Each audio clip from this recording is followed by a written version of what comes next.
What is up, everybody? We are back for another epic video, or possibly just a video about me talking about myself, so hopefully you like that. So today I want to talk about easing back into work after an injury, specifically manual labor work and specifically orthopedic injuries. So first off, this is not like advice specifically for you. This is just how I dealt with 2 different surgeries in the span of 12 months and how I eased back into work through those surgeries. So a lot of you know in 2020, I had ACL surgery. That took about 10 to 12 weeks of just no manual labor work, just subcontracting all my jobs and taking some time off. Then at about 10 weeks, I started to ease back into work. And I'd book myself, 1 job a day, pretty much 4 hours or less. I would avoid jobs where I had to carry something heavy for a long distance, because when you're carrying something, a lot of that pressure is on your knees and you're not very stable right after surgery. And I would also avoid a lot of ladder work. If I was going to be up high on a ladder for extended periods of time, I tried to subcontract that work. I was okay doing little step ladders with bigger platforms for probably the first 3 months after that first 10 weeks. And then after that, I started to, push it a little bit more. But I was always trying not to work a full 8-hour day on my leg, because by the end of the day when I'd get home, I was pretty sore, nothing to be concerned about, but the area that you just had surgery on had a traumatic event. It's still recovering. And to be honest with you, it took about 7 months before I felt really strong on that knee again, to where I could do any type of weight training or any type of juking, cutting activity, or walking around not really concerned about my footing. So that was a little bit easier to ease back into as a handyman, because although it's supporting all of your weight, most of the work that we do as a handyman is with our hands and with our arms, lifting things and doing stuff like that. So the leg was just getting you to the job site. Once you're at the work area, you can even pull up a little stool and sit and work. There's all sorts of things to work around an injury to your lower extremity. But with the elbow surgery and the release of the guidance canal in the hand and the wrist, that was a little bit more difficult to ease back into manual labor. Now, when I did the knee surgery, I did not have an employee. So once it was time to go back to work, it was all on me. At this point in the business, I do have an employee. So that made the early stages of recovery a whole lot easier. I could trust my guy to go out and do these jobs. If it was something with the specifics of the job he wasn't sure of, I could go out there with him. I could instruct him through these things. Luckily, my technician is a great handyman, so things went really smoothly. Right now, I'm at about September, October, November, December. I'm 3.5 months post-surgery. And they say to take 3 to 6 months off to really let the release or the ulnar nerve transposition heal. My surgeon also told me, as I'm doing twisting, pulling, hitting motions, that this wrist would get pretty sore for a few months after surgery.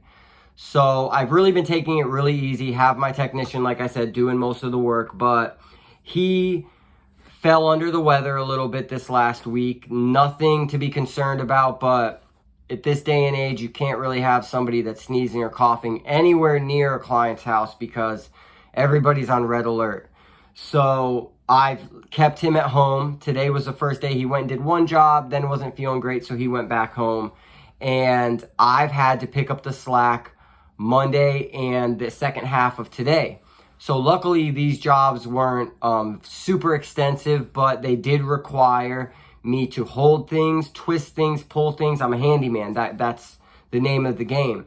So what I did was, I just have been taking it really easy. I'm trying to do most things with my left hand in terms of drilling, screwing, things like that. I'm pretty good with my left hand, so that's made it easier. And I've just tried to make sure my positioning of my elbow, if I'm reaching for something, I'll make sure I'm in a good, strong position to use these other muscles to make that lift or that pull. Not so much the torque on the elbow. So just positioning, taking it slow. Don't try to go right back to what you were doing right when it hits 3 months, because in my opinion, nerve surgeries are it's a slower recovery. It takes time. And if you're having issues with your nerves and you have a surgery to relocate that nerve and free it up, there was trauma to that nerve and it's going to be sore, and you don't want to do permanent damage. So you want to take it really easy. Do what you can with the other arm and just help this arm along. Today I actually had to drill through a small amount of concrete to set a TapCon. And what I did was I really had to use this arm because of the positioning of where the location was. So what I did was I got it up there, but then I grabbed the drill with this arm as well to help with that push. So all of that push to get it through that concrete didn't have to come from this elbow. I did most of the squeezing of the trigger with this elbow, and then with the other hand, I pushed. That helped a lot. Then once I drilled through the concrete, I was able to use this hand in a weird position just to sink that TapCon in. So that was helpful. So just positioning, planning. If you know you're gonna have to hold something up in a position and then get the screws in, maybe take some measurement and get a bucket under it to hold it up, or get a piece of a 2x4 or something to assist you in that lift, so that you're not sitting there lifting the whole thing with your hand or lifting it with the other hand and then trying to drive a screw into something. So just be really careful. But also, excuse me, at some point you have to trust the repair that the surgeon did, trust yourself, and you're going to be doing strength training, physical therapy after a surgery like that. So think about how hard you're exerting yourself to do the strength training. Think about the amount of weight you're lifting doing that, and try not to go over that in the beginning. But for me, a lot of the times I just get really anxious. I have a little bit of, I guess, injury PTSD from going through the last 12 months of surgery after surgery. So I'm really on high alert every time I feel something on my body, because as well as the PTSD, you know, I have obsessive compulsive disorder. So I'm trying to just trust my body, trust the repairs that we made, and trust myself to make the right decisions. So it's tough though if you're somebody like me who's always been active their whole life, able to do whatever, grab whatever, lift whatever, pull whatever. But that's kind of what got us into this situation a little bit. So you got to modify your movements, and you have to also be able to tell yourself when you have to stop. So if you got let's say an 8-hour job and halfway through it your arm is killing you, it might not be a bad idea to talk about the client about returning the next day if it's a job that you can do something like that. Plan yourself out so that you're able to exert yourself, work out that muscle on the job, but also not overwork that muscle so that the next day and the next day you have to take the whole day off. So also, something I want to mention is take your supplements. Make sure you're utilizing CBD. Make sure you're utilizing turmeric. Make sure you're utilizing these natural anti-inflammatories to keep that inflammation down in that joint or that area that you had the injury. So I'm also doing things like trying to eat healthy, not trying to consume a lot of sugars, especially right before bed, because that's going to really spike that inflammation. So make sure you're doing all those things. You're taking care of yourself as you recover,